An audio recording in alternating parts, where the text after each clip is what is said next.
These are not tricks. These are all things that help us either assess their health or things they might need to do in a checkup from the vet. Well, let's have a big hand for Sparky here now that they've joined us. So on stage we have two of our California sea lions. And personally, I think sea lions on land always look like a bear wearing a onesie that's a size too small. Unlike seals, they can actually rotate their flippers under their bodies and use them like feet to walk around. The biggest difference between them and seals on land is that seals have much shorter front flippers and can't actually reach the ground when they're laying on it. So they move more like an inchworm. It's a form of locomotion I like to call flooping.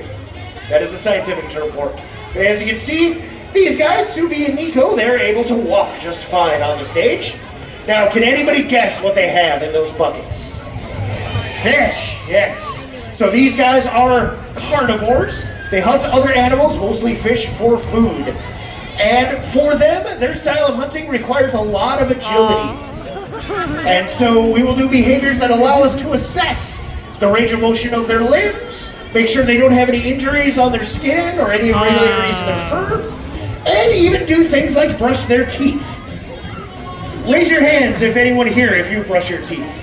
If I don't see every hand in the audience, I'm going to have lots of questions.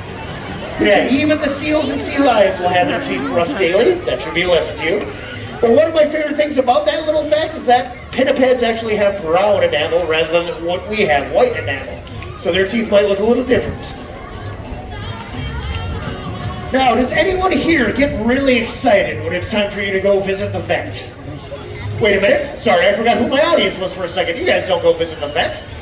You all go see doctors. You're humans, right? You see doctors and dentists. Does anybody get really excited when it's time to visit the dentist? I see a couple hands. There's one in every family. But for the most part, you're always a little nervous about going to the dentist, right? You're never sure what necessarily is expected of you. Well, it could be that kind of experience for animals getting a visit from the vet. So we practice all of the behaviors they would need in a vet visit, and that makes it part of their routine. So it's something they're used to, and they know exactly what is expected of them. And so in this type of training, there are a couple different elements to it. You'll see before each behavior, the keepers will say something, a word, and give them a gesture.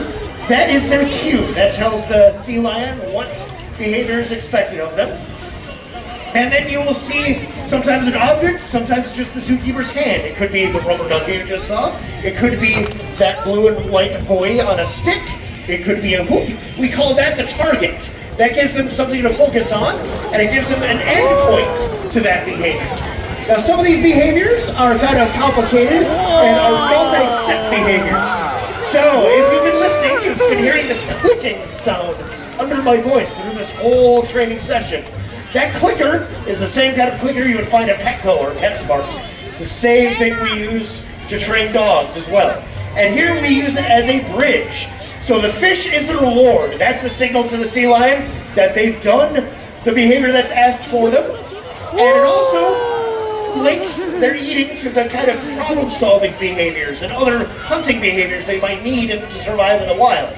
So here, they don't necessarily have to work very hard for food, but we'll use this as an opportunity to stimulate the kind of behaviors they would need to survive successfully on their own in the wild.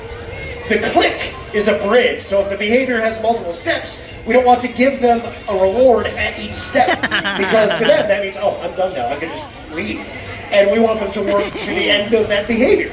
So the click is a sign of encouragement. It tells them that they're doing a good job and that they should keep going to get to the end of the behavior.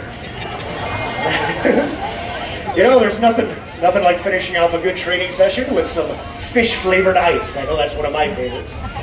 So on the behalf of our keepers, and Nico and Subi here, and myself, again, my name is Frank, I want to thank you for joining us today.